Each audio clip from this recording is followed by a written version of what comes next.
Horas, dias, anos se passam na ilha distante de Calipso.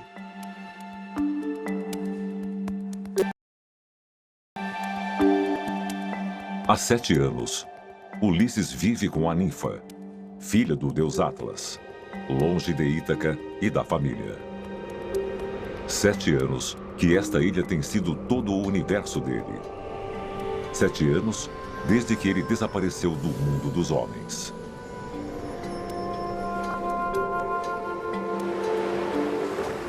Nesta existência, onde cada dia é igual ao anterior, todas as necessidades de Ulisses são satisfeitas por Calipso, que o recobre de atenção.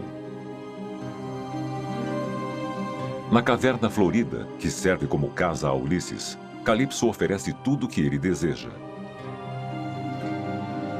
Nada é bom demais para manter a seu lado aquele que ela ama mais do que tudo.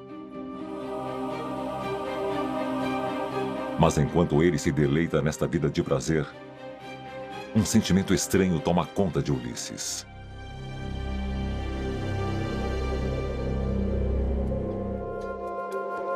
Não é exatamente tristeza, nem pesar, mas é um pouco dos dois.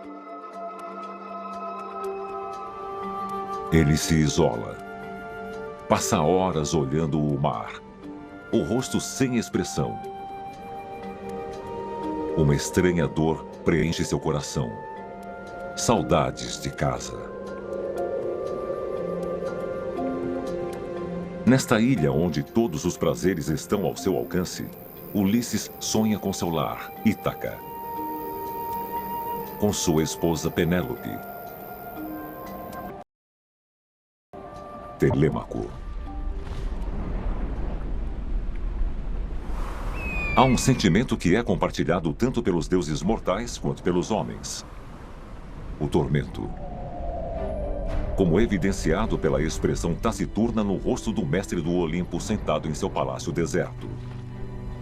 A alguns metros de distância, sua filha Atena o observa em silêncio. O humor dela dificilmente é melhor do que o do pai. É mais uma vez uma questão do destino de Ulisses. Ulisses, a quem ela nunca deixou de proteger, apesar de Zeus e, muitas vezes, do próprio homem. Já se passaram 7 anos desde que Ulisses foi mantido cativo pela ninfa Calipso, que usa encantos formidáveis para mantê-lo ao seu lado. Atena se enfurece contra a deusa que ousou oferecer a imortalidade ao amante.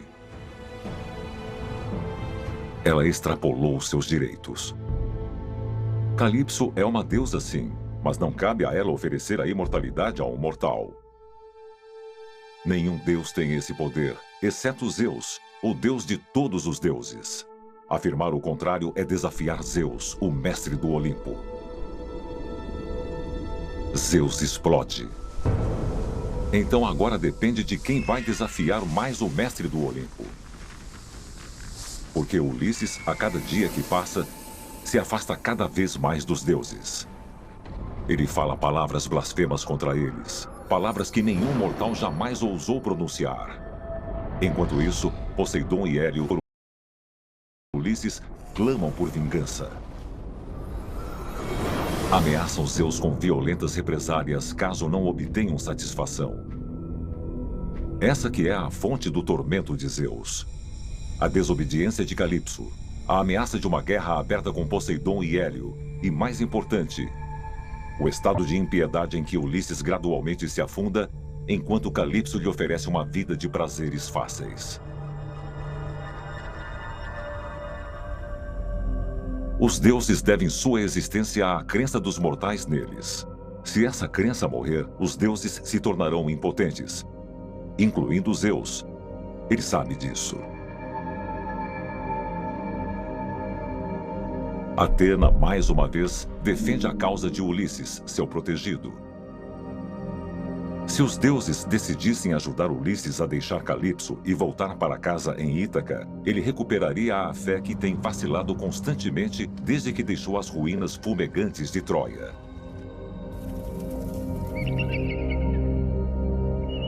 Mais uma vez, Atena consegue ser persuasiva. Zeus finalmente cede à filha favorita. Que seja, então, que Ulisses volte para a rocha e as cabras dele.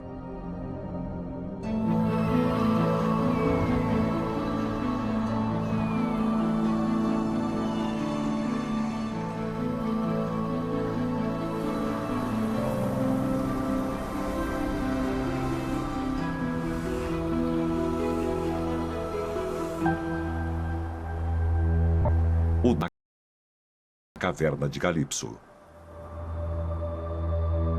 Ela o reconhece assim que ele cruza a soleira, mas a presença dele aqui a surpreende.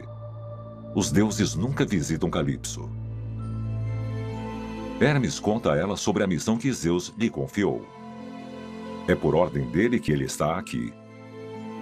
O deus de todos os deuses está furioso porque Calipso se atreveu a oferecer a imortalidade ao belo amante e a incentiva a libertá-lo.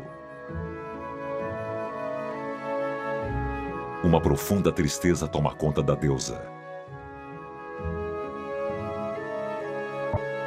Hermes acrescenta que é impossível um deus ir contra as decisões do mestre do Olimpo.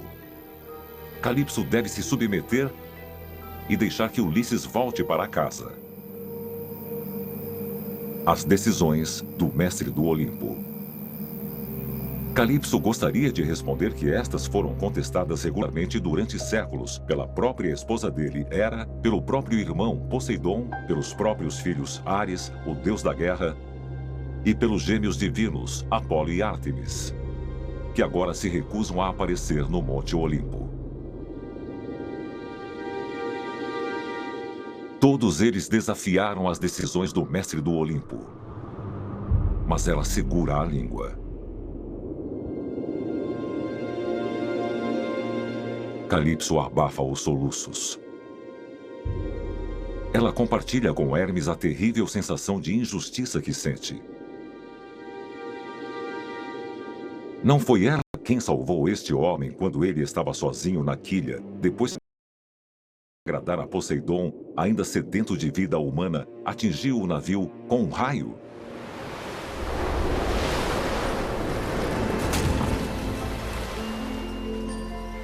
Mas ela obedecerá ao decreto de Zeus, pois a mente dela é justa e a alma é cheia de pena pelo homem que ama e de quem ela queria fazer seu marido imortal.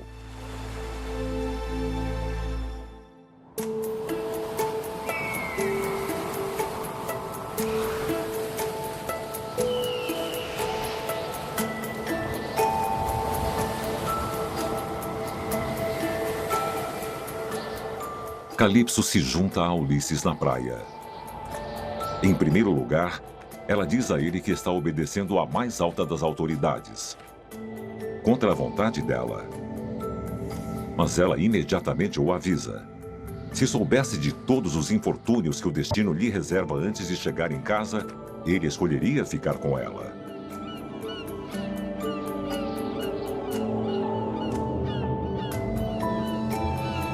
Escolher. Ulisses pode escolher.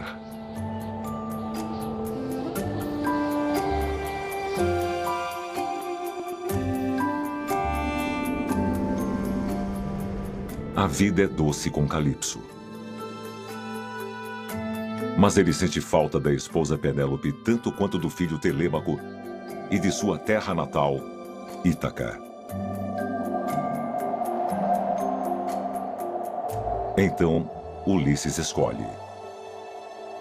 Ele vai embora.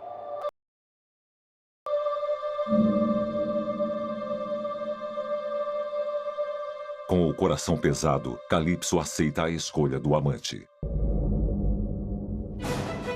Ela até explica a Ulisses como ele pode construir um barco. Ulisses constrói o barco em 4 dias. E a própria deusa tece para ele uma vela que ele fixa ao mastro talhado em madeira de oliveira.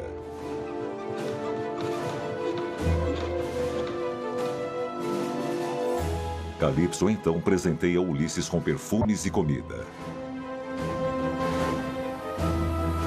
Fiel à promessa que fez ao seu Deus, ela deixa o homem que ama navegar para o mar. para enfrentar mais uma vez as ondas. Com um gesto de mão, a deusa faz subir um vento suave e inofensivo. E o barco parte a todo vapor para longe da baía, para longe da ilha de Calipso.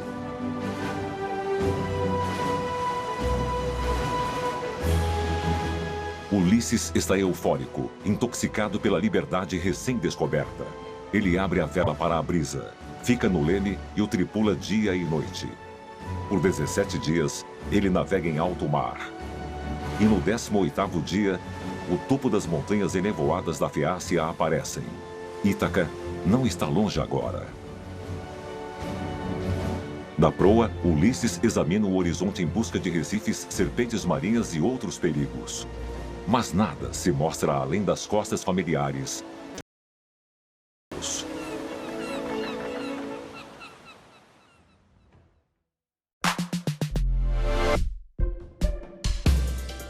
É então que Poseidon, o agitador da terra, avista o esquife de Ulisses. Sua raiva se intensifica.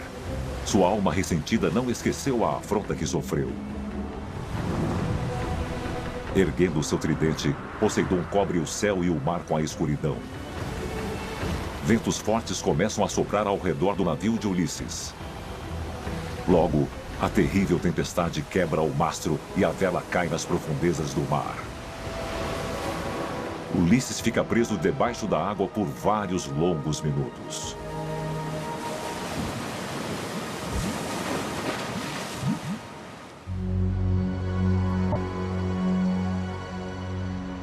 Por 2 dias e 2 noites, Ulisses fica a uma viga. Nenhum porto à vista, nenhuma enseada ou baía, nada além de contrafortes, rochas, penhascos e, ao redor dele, o mar revolto. Mas quando ele está prestes a ser esmagado pela arrebentação, seu curso é repentinamente desviado e ele cai na praia.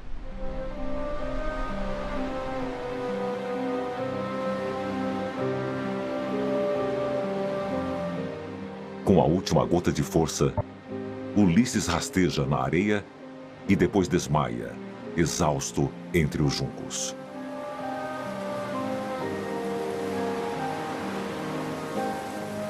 Quando Ulisses recupera a consciência, a primeira coisa que vê é uma pequena bola que acabou de rolar contra ele. Algumas jovens donzelas o encaram, mudas de surpresa. Quando ele faz um movimento para se levantar, elas fogem rapidamente. Então ele se tornou tão assustador? Ulisses se levanta lentamente. Ele dá alguns passos no meio do mato. E ali, de repente, se vê cara a cara com outra jovem de beleza marcante. Seus olhos se encontram. Ela desvia o olhar. Ulisses então percebe que está nu, ensanguentado e manchado de lama.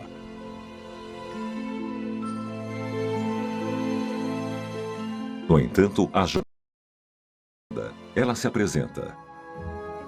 Seu nome é Nausicaa, filha de Alcino, rei dos Feácios.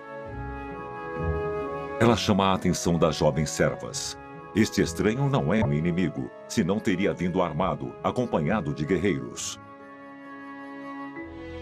Elas devem respeitar o dever sagrado da hospitalidade porque todos os estrangeiros vêm de Zeus. Nausicaa ordena que as criadas levem o náufrago mendigo ao rio para lavá-lo e fornecer-lhe roupas.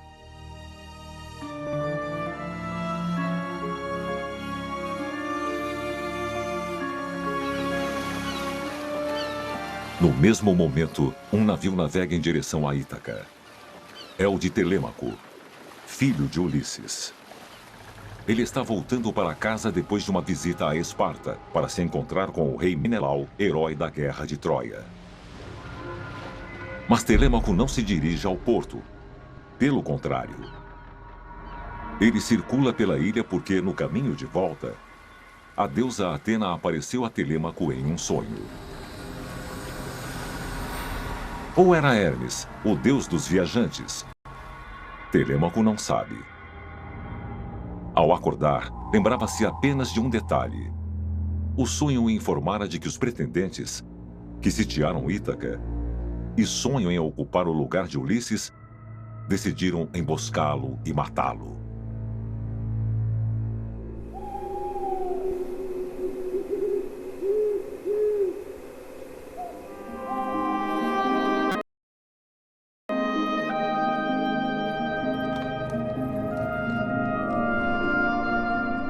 Ao cair da noite, Telêmaco foge para o palácio do pai. Ele conhece todas as entradas e saídas e sabe como não ser visto. Por uma porta lateral, ele chega ao quarto da mãe. Penélope está lá, sentada em seu tear. Para afastar os avanços dos pretendentes, ela garantiu que se casaria com um deles assim que seu trabalho de tecelagem fosse concluído. E todas as noites ela desfaz o trabalho que fez durante o dia. Telêmaco está ansioso para revelar à mãe o que Menelau lhe contou. Ulisses está vivo, cativo do vasto mar, mas ele retornará. Penélope não ousa acreditar. Ela repreende o filho por sua imprudência, por sair sem consultá-la. Telêmaco se inflama. Ele não é mais uma criança e ostenta sua virilidade. Ele não chegou em casa são e salvo, enganando todos eles? Ele não precisa da autorização da mãe para pegar um barco que faz parte da sua herança. Uma herança que ela parece incapaz de defender e que os pretendentes estão esbanjando.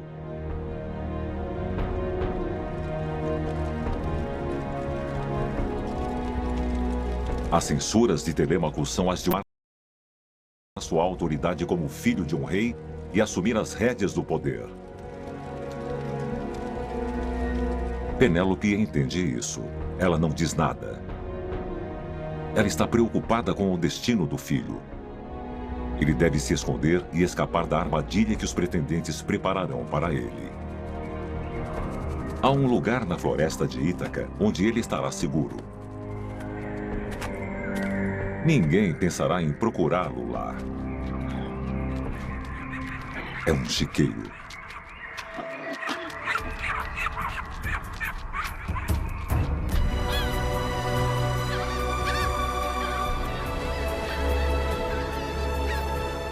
Ulisses foi banhado no rio pelas servas de Nausicaa. Deram-lhe um pano para se vestir, e agora ele está a caminho do palácio.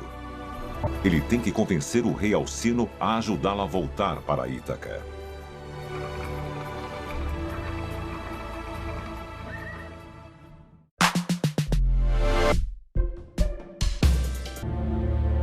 Nausicaa o leva até seus pais, o rei e a rainha. Ulisses ajoelha-se humildemente diante de Alcino. Ele navega pelos mares há anos, e uma tempestade o trouxe para esta ilha. A princesa Nausicaa teve a gentileza de resgatá-lo.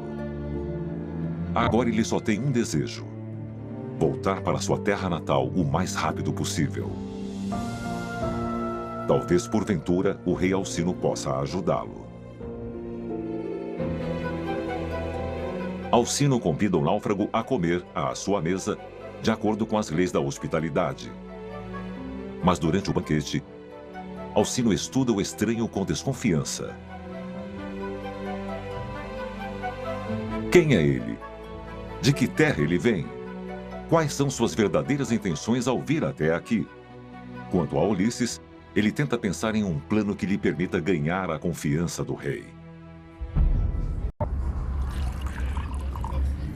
É então que um homem começa a falar.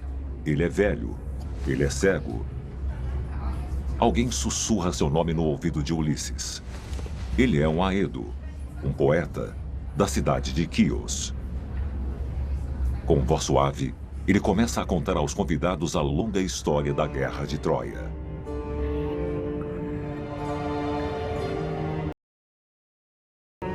Enquanto Aedo recita o que ele chama de Ilíada, uma profunda melancolia toma conta de Ulisses. O rei Alcino percebe isso. Ele nunca tira os olhos do misterioso convidado. Quando Aedo narra em versos perfeitos a morte de Patroclo e a dor de Aquiles, Alcino interrompe-o abruptamente. Vendo as lágrimas rolarem pelo rosto do náufrago, Alcino exige saber seu nome e sua história. Ele que parece tão triste com a menção dos gloriosos heróis da Grécia. Ulisses enxuga as lágrimas que escorrem pelo rosto e que não consegue esconder. Não é mais hora de evasão e ardil. Só há uma saída: recontar a história do Aedo em detalhes. Contar sua própria história. Então ele se vira para Alcino e lhe diz seu nome: Ulisses, filho de Laertes. Ele conta como andou errante, vítima do infortúnio, desde o dia em que seguiu Agamenon até Troia para lutar por 10 anos contra um povo que não lhe fizera mal. Ele relata como os deuses, abandonando os gregos à sua vingança, abandonaram os corações dos homens quando Troia foi incendiada e os troianos massacrados. Como, devido à hostilidade do Deus que faz a terra tremer, ele permaneceu cativo do vasto mar por quase 10 anos. Como ele em os comedores de lótus, os ciclopes e o submundo, Caríbides e Sila. Como as tempestades espalharam seus navios e afogaram seus companheiros. Como ele próprio, arrancado de seu navio, sobreviveu agarrando-se a uma viga antes de chegar às costas da Feácia.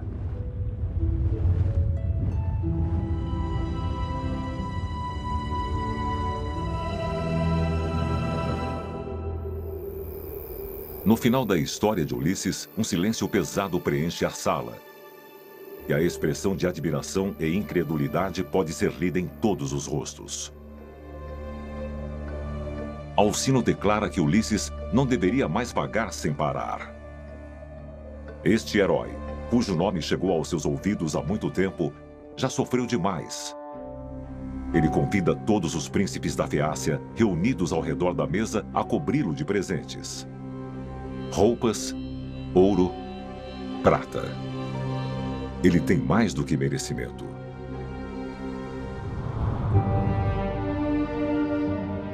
E ao raiar do dia, Alcino colocará uma embarcação à disposição de Ulisses.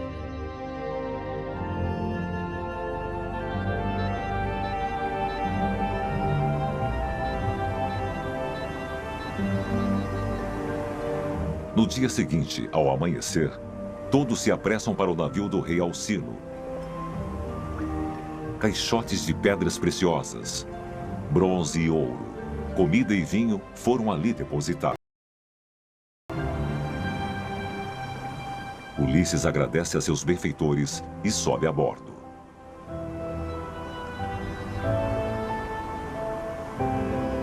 Mas assim que ele se posiciona no castelo de proa, sente as pálpebras ficarem pesadas.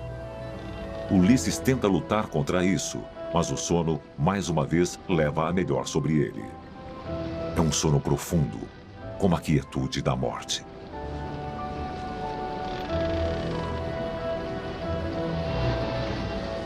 Quando ele acorda, está mais uma vez deitado na praia. Ulisses salta de pé e examina os arredores. Mas ele não reconhece nada. Esta praia é totalmente desconhecida para ele, assim como as rochas escarpadas acima dele. Ao longe, ele vê o navio de Alcino voltando lentamente para o mar.